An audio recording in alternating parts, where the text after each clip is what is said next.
Woodworking tips for beginners. Tip number 1, create a woodworking space. Tip number 2, understand wood dimensions. Tip number 3, select the right wood for your project. Tip number 4, don't make all the cuts at once. Tip number 5, cut off the factory edges before using the board.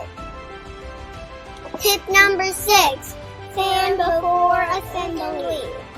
If you like this video, make sure you like and subscribe.